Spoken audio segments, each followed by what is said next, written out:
ओम शांति।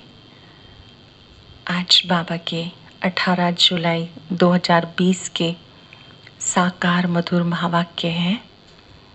आज के महावाक्यों में बाबा ने हम सबको आगे बढ़ने के लिए पुरुषार्थ का महत्व समझाया कि आपको पुरुषार्थ में आलसी नहीं, उत्साही बनना है। चलते चलते कभी कभी पुरुषार्थ ढीला हो जाता है। हम सोचते देख लेंगे, कर तो रहे ही हैं, पर बाबा ने कहा आपको उत्साही बनना है, अलर्ट बनना है, ऑलराउंडर बनना है। जो पुरुषार्थ में उमंग रखते हैं वो हमेशा आगे बढ़ते हैं। जैसे अमृत वेला करने का भी उमंग चाहिए, करना ही है।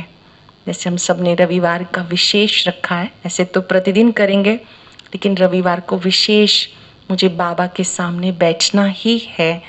4 बजे से 4:45 बजे तक प्रभु मिलन करना ही है।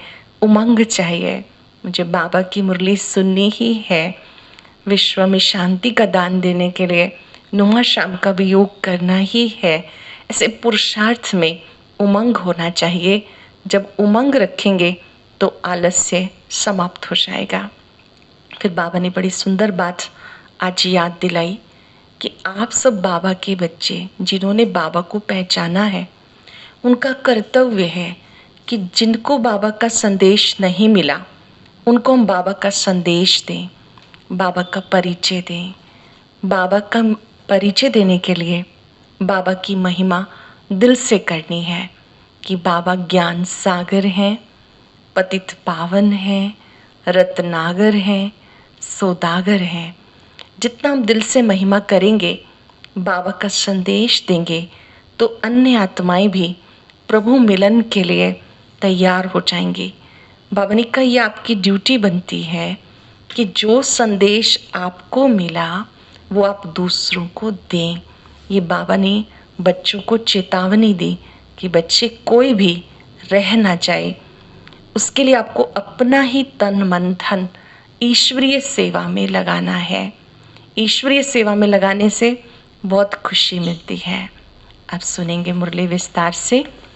मुरली का सार है, बाबा ने कहा मीठे बच्चे, तुम्हें डबल अहिंसक रूहानी सेना हो। तुम डबल अहिंसक रूहानी सेना हो। तुम्हें श्रीमत पर अपनी दैवी राजधानी स्थापन करनी है। बाबा की श्रीमत पर चलकर दैवी राजधानी सत्युगी दुनिया स्थापन करनी है।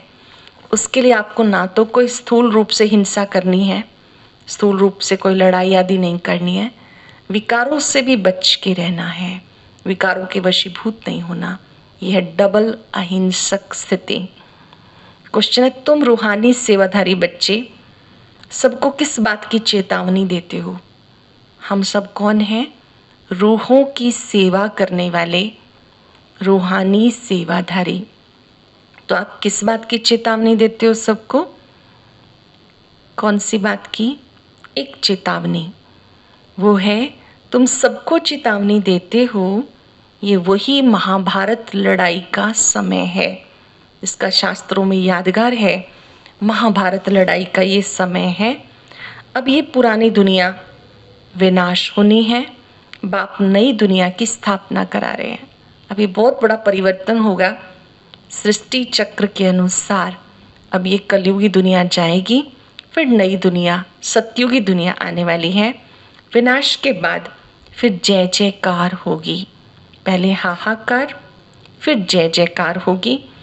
तुम्हें आपस में मिलकर राय करनी चाहिए कि विनाश से पहले सबको बाबा का परिचय कैसे मिले। हमें एक तैयारी जो मिलजुल के करनी है कि इस परिवर्तन से पहले हम जितनी भी आत्माओं को संदेश देंगे, बाबा का परिचय देंगे, उतना हम उन आत्माओं के कल्याणकारी होने के नाते दुआएं प्राप्त करते जाएंगे। गीते तूने रात गवाई सोए के, दिवस गवायो खाए। ओम शांति। बाप समझा रहे हैं। बाप मतलब शिव बाबा, सुप्रीम सोल हमें समझा रहे हैं। उनको ऊंच ते ऊंच कमांडर इन चीफ आदि भी कहो, क्योंकि तुम सेना हो। तुम्हारा सुप्रीम कमांडर कौन है ये भी जानते हो। दो सेनाएं हैं, वो है जिस्मानी, तुम हो रूहानी। वो हद के और तुम बेहद के। वो जिस्मानी सेना है और आप रूहानी सेना हो। तुम्हारे में कमांडर्स भी हैं, जनरल भी हैं, लेफ्टिनेंट भी हैं। जैसे सेना में होते हैं, यहाँ पर भी बाबा ने कहा ऐसे ही हैं। बच्चे जानते, हम श्रीमत पर राजधानी स्थापन कर रहे हैं। लड़ाई की कोई बात नहीं है। हम सारे विश्व पर फिर से दैवी स्वराज्य स्थापन कर रहे हैं। सतयुगी राज्य को दैवी राज्य कहा जाता है। फिर से वो नई दुनिया स्थापन कर रहे हैं श्रीमत पर। कल्प कल्प हमारा ये पार्ट बजता है। ये सब बेहद की बातें हैं। कल्प कल्प हर 5,000 वर्ष के बाद ये कार्य होता है। ये है बेहद की बातें। उन लड़ाइयों में ये बातें नहीं हैं। ऊंच ते ऊंच बाप है, उन्हें जादूगर, रत्नागर, ज्ञान सागर कहते हैं। शिव बाबा को जादूगर कहते हैं। कितना बड़ा जादू, मनुष्य को देवता बना देते हैं। रत्नागर, रोज ज्ञान रतन देते हैं। रोज ज्ञान की मीठी मीठी बातें बाबा सुनाते हैं, जिससे जीवन बहुमूल्य बनता है। ज्ञान सागर भी है। ये बाप की महिमा है। तुम्हारी बुद्धि से तुम्हें सिर्फ एक बाप को ही याद करना है। माया याद भुला देती है। माया याद करने नहीं देती, बाबा को भुला देती है, पर हमें करना है। करेंगे कुछ पल के लिए। ज्ञान सागर पर अपने मन और बुद्धि को केंद्रित कर लें। ज्ञान सागर की एक एक बूंद मुझे संतुष्टता प्रदान कर रही है। एक एक बूंद मुझ में जागृति ला रही है।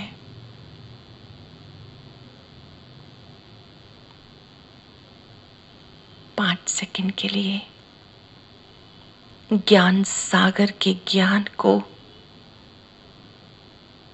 अपने अंतःकरण में प्रकाश के रूप में फैलता हुआ देखें। मेरे बाबा ज्ञान सागर हैं।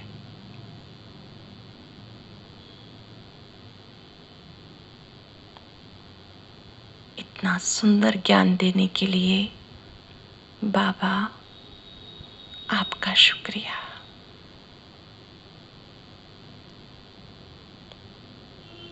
बाबा ने कहा, अभी अब बाबा की महिमा को जानते हो। बाबा जादूगर है, रत्नागर है, ज्ञान सागर है। माया ये महिमा भुला देती है। तुम हो डबल अहिंसक रूहानी सेना। तुम्हें ख्याल है हम अपना राज्य स्थापन करें। ड्रामा ज़रूर कराएगा, पुरुषार्थ तो करना ही होता है। जो अच्छे अच्छे बच्चे हैं उन्हें आपस में राय करनी चाहिए। माया से युद्ध तो अंत तक चलती रहेगी, विकारों से युद्ध चलती रहेगी। बाबा कहते हैं आपको आपस में राय करनी चाहिए कि कैसे हम सबको शिव बाबा का परिचय दें। बाबा का परिचय देंगे तो उसकी खुशी होगी। जानते हो महाभारत लड़ाई होनी है जरूर, नहीं तो पुरानी दुनिया का विनाश कैसे हो। बाबा श्रीमत दे रहे हैं, हम बच्चों को फिर से अपना राज स्थापन करना है। आपस में मिलकर राय करनी चाहिए कैसे सर्विस करें। बाप का पैगाम सबको सुनाएं कि अब दुनिया, नई दुनिया आने वाली है। ये पुरानी दुनिया है। बाप नई दुनिया कैसे कब स्थापन करते हैं तुम बच्चे नंबरवार जानते हो।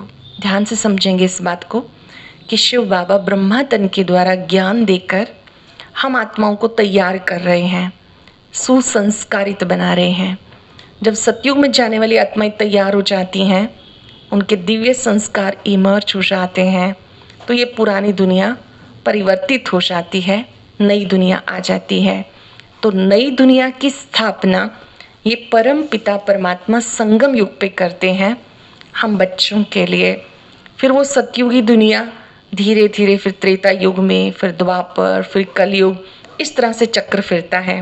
बाबा ने कहा तुम बच्चे भी नंबरवार जानते हो, बड़े ते बड़ा है बाप, बाकी फिर नंबरवार महारथी, घोड़े सवार और प्यादे हैं। 3 प्रकार के बच्चे हैं बाबा के पास।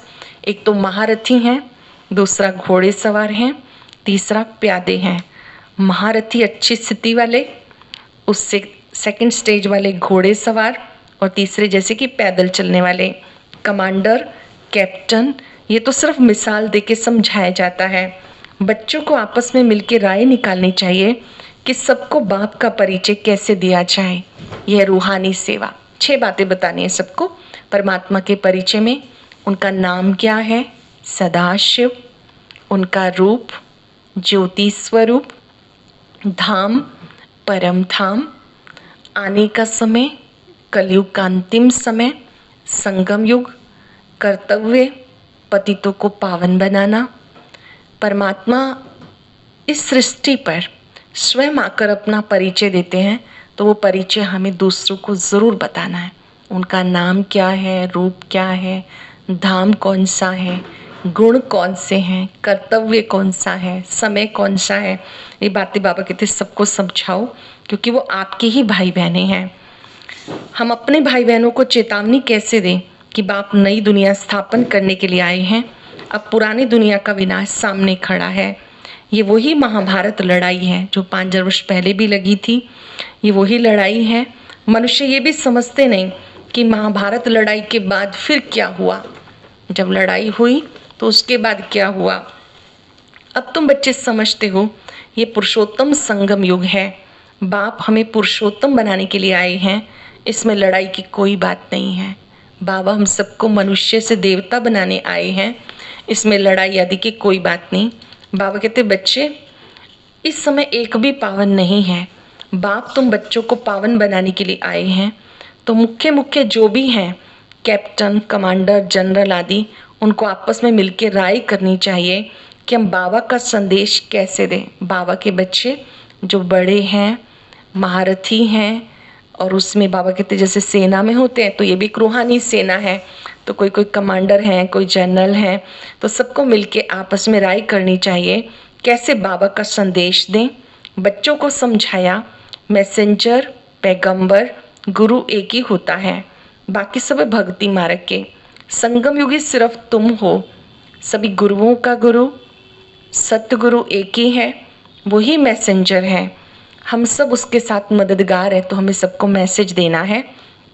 संगम युगी सिर्फ तुम हो, ये लक्ष्मी नारायण एम ऑब्जेक्ट बिल्कुल एक्यूरेट है।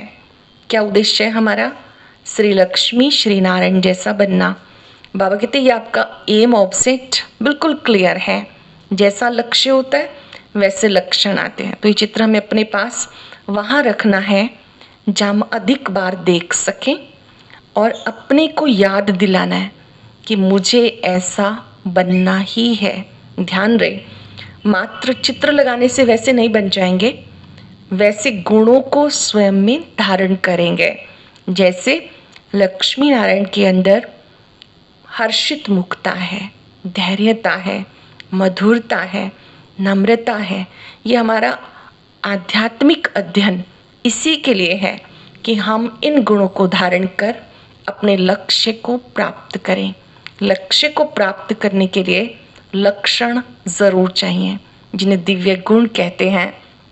दिव्य गुणों की लिस्ट हम सबने पहले भी बनाई। सरलता, मधुरता, अंतर्मुखता, इन्हीं के द्वारा हम देवता बन सकते हैं। बाबा ने कहा ये लक्ष्मी नारायण आपकी एम ऑब्जेक्ट है। भक्ति में सत्यनारायण की कथा, तिजरी की कथा, अमर कथा बैठ के सुनाते। अब तुम सत्यनारायण की कथा सुन रहे हो। बाबा की मुरली सच्ची सत्यनारायण की कथा है। यही तिजरी की कथा है जिससे हमारा तीसरा नेत्र खुलता है। यही अमर कथा है जो हम पार्वतियां अमरनाथ बाबा से सुन रही हैं। बाबा ने कहा इस समय तुम बच्चे सुनते हो, बाद में फिर यादगार बनते हैं। जैसे बाबा अभी तुम्हें पढ़ा रहे हैं, फिर भक्ति मार्ग में आपके यादगार बन जाएंगे। इस समय जो कुछ भी होता है फिर इसके यादगार बन जाते हैं। शिव बाबा आए, ज्ञान सुनाया, फिर मंदिरों में बड़ा बड़ा यादगार शिवलिंग बन जाता है। देवी देवताओं के चित्र मंदिरों में मौजूद हैं। बाबा ने कहा सतयुग में शिव व लक्ष्मी नारायण आदि कोई का चित्र नहीं होता, ज्ञान बिल्कुल अलग है, भक्ति अलग है। अब तुम जानते हो, बाबा ने कहा hear no evil, see no evil, talk no evil. ध्यान देंगे हम बाबा की बात पर। बाबा ने सिखाया बुरा मत सुनो, इधर उधर की व्यर्थ बातें नहीं सुनो, मन बुद्धि भटकना शुरू हो जाता है। बुरा मत सोचो, बुरा मत कहो, मुख से भी बुरा नहीं बोलना, बुरा मत करो।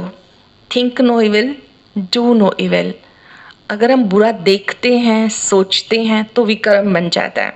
Here no evil, think no evil, talk no evil, do no evil, eat no evil. तुम बच्चों को कितनी खुशी है, नई दुनिया स्थापन हो रही है। सुख धाम की स्थापना के लिए बाबा डायरेक्शन दे रहे हैं। सुख धाम मतलब सतयुगी दुनिया, उसकी स्थापना के लिए बाबा डायरेक्शन दे रहे हैं। बच्चे पावन बनो। जो अच्छे अच्छे बच्चे हैं उन्हें राय करनी चाहिए, सेवा को कैसे बढ़ाएं, गरीबों को कैसे समझाएं। बाबा सबकी सेवा करते हैं। बाबा कहते मैं जब आता हूँ तो साधु संत सबका ही आके उद्धार करता हूँ, गरीबों का, भीलों का, अहिल्याओं का, गणिकाओं का, कुब्जाओं का, क्योंकि वो सबका ही पिता है, सभी आत्माएं उनकी संतान हैं। तो कोई भी रह नहीं जाना चाहिए, हर एक को संदेश देना है, बॉटम टू टॉप सब तक जाना चाहिए। गरीबों को कैसे मैसेज दें? बाबा कल्प पहले मिसल आया है, कहते अपने को आत्मा समझ, मुझे याद करो, राजधानी स्थापन होनी है। समझेंगे जरूर, जो देवी देवता धर्म के हैं वो ही समझेंगे, दूसरे नहीं समझेंगे। जो देवकुल की आत्माएं हैं वो बाबा कहते आएंगी और वो समझेंगी। बाबा कहते बच्चे तुम्हारा ब्राह्मण कुल बहुत ऊंचा है, विनाश से पहले तुम्हें स्थापना के कार्य में मददगार बनना है, ना तुम्हें विकार में जाना है, ना ही लड़ना झगड़ना है। भारत की भी महिमा अपरंपार है, बाप की भी महिमा अपरंपार है। बाबा की महिमा ज्ञान के सागर, शांति के सागर, प्यार के सागर, आनंद के सागर। बाबा की भी महिमा अपरंपार, भारत की भी। ये भी 7 रोज कोई सुने तब बुद्धि में बैठे, कहते फुर्सत नहीं। अरे आधा कल पुकारते आए, अब वो प्रैक्टिकल में आया। अब तक जैसे बुला रहे थे, द्वापर से कलयुग से पुकार रहे थे, आओ पतित से पावन बनाओ, अब वो आया हुआ है। बाप को आना ही अंत में, ये तुम ब्राह्मण जानते हो। नंबरवार पुरुषार्थ अनुसार पढ़ाई शुरू हुई, निश्चय शुरू हो गया, पढ़ना शुरू किया, धीरे धीरे निश्चय बढ़ता जाता है। बाबा कहते मैं प्रवेश कर तुम बच्चों को सृष्टि चक्र का, रचयिता और रचना की नॉलेज देता हूँ। ये कोई भी नहीं जानते कि ये पढ़ाई है, बहुत सहज करके समझाते। बाबा कहते मैं तुम्हें कितना धनवान बनाता हूँ, कल्प कल्प तुम्हारे जैसा पवित्र और सुखी और कोई नहीं। हर कल्प की कमाई है ये। आप इतने पवित्र बन जाते हो, इतने सुखी बन जाते हो कि कोई और नहीं। तुम बच्चे इस समय सबको ज्ञान देते हो, बाबा तुम्हें ज्ञान रतन देते हैं, तुम भी बांटते रहो। ये ज्ञान रतन है, बाबा कहते सबको बांटते रहो, देते रहो। भारत को स्वर्ग बनाते हो, तुम अपने ही तन मन धन से स्वर्ग बना रहे हो। कितना ऊंचा कार्य है, आप कितना ऊंचा कार्य कर रहे हो, भारत को स्वर्ग बना रहे हो, अपना ही तन मन धन लगा रहे हो। जो बाबा के बच्चे बनते हैं उन्हीं को अपना तन मन धन लगाना है, नई दुनिया की स्थापना में मददगार बनना है। बाबा कहते माम एकम याद करो। श्री कृष्ण तो ये कह ना सके, वो तो प्रिंस था, तुम प्रिंस बनते हो। बाबा ने कहा ये बात निराकार परमात्मा ने कही है, माम एकम याद करो। आपस में मिलके सर्विस के प्लान बनाने चाहिए। सर्विस करते भी रहते हैं, चलो आ जा नहीं सकते, फ़ोन पे तो संदेश दे ही सकते हैं। बहुत सारे कार्य हैं जो हम इस जगत में जिनके साथ हमारे संबंध संपर्क हैं, जो हमारे जानकार हैं, चलो फ़ोन के द्वारा, इसके द्वारा भी हम बाबा का संदेश दे सकते हैं। नए नए चित्र निकलते हैं, प्रदर्शनी करते हैं। अच्छा फिर क्या किया जाए, रूहानी म्यूजियम बनाओ, खुद देखकर जाएंगे फिर औरों को भेजेंगे। म्यूजियम में चित्रों के द्वारा समझाया जाता, जो देखकर जाएंगे बाबा कहते वो औरों को भेजेंगे। गरीब अथवा साहूकार धर्माऊ तो निकालते ही हैं, हर एक अपनी आय का कुछ हिस्सा प्रभु सेवा के लिए निकालते हैं। कोई 10% निकालता है, कोई कम ज़्यादा। साहूकार ज़्यादा निकालेंगे, इसमें भी ऐसे हैं, कोई 1,000 निकालेंगे, कोई कम निकालेंगे, कोई 2 रुपया निकाल देते, कोई 1 रुपया भी कह देते कि हमारी ईंट लगा देना। 1 रुपया 21 जन्म के लिए जमा करना, यहाँ तो गुप्त है। यहाँ पर तो जो भी करते हैं वो गुप्त रूप से जमा हो जाता है। गरीब का 1 रुपया साहूकार का 1,000 बराबर हो जाता है। गरीब के पास है ही थोड़ा सा, तो वो क्या कर सकते, हिसाब है ना, कितने में से कितना निकाला है। गरीब के पास है ही थोड़ा, तो उतना ही निकालेगा। तो बाबा तो भावना को ही देखता है। व्यापारी लोग धर्माऊ निकालते हैं। अब क्या करना चाहिए, अगर निकालते हैं तो उस पैसे का क्या करना चाहिए। बाप को मदद देनी चाहिए, ईश्वरीय कार्य में लगाना चाहिए। अनेकों के कल्याण के लिए बाबा कहते हैं सेंटर खोलो, यूनिवर्सिटी खोलो।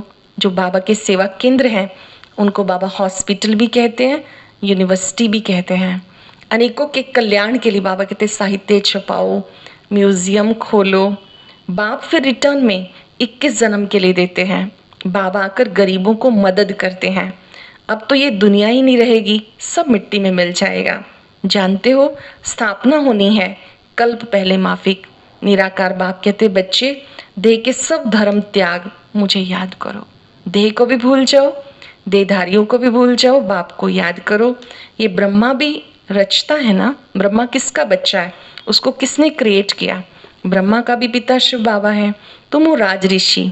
शुरू में सन्यास कर साथ में रहने लगे तो नाम बदली किया। आप राज ऋषि हो। ऋषि पवित्र को कहते हैं, स्वयं पर राज्य करने वाले हो। शुरू शुरू में बाबा ने नाम परिवर्तन किए, फिर देखा माया खा जाती है, तो फिर बाबा ने नाम बदलना बंद कर दिया। जो हमारी वरिष्ठ दादियां हैं उनके नाम बाबा ने स्वयं रखे, वो अव्यक्त नाम है। जैसे गुलजार दादी जी का पहले नाम शोभा था, बाबा ने नाम उनका गुलजार हृदय मोहिनी रखा। इसी तरह से प्रकाशमणि दादी जी का नाम रामा था, बाबा ने प्रकाशमणि रखा। तो बाबा कहते शुरू में रखे गए, फिर कईयों को माया खा गई तो रखना छोड़ दिया। आजकल की दुनिया में हर बात में ठगी बहुत है। दूध में भी ठगी, सच्ची चीज तो मिलती नहीं, दूध भी मिलावट वाला ही मिलता है। बाप के लिए भी ठगी, स्वयं को भी भगवान कहने लगते, कई अपने आप को ही भगवान कहने लगते। अब तुम बच्चे जानते हो आत्मा क्या है, परमात्मा क्या है। तुम्हारे में भी नंबरवार पुरुषार्थ अनुसार हैं।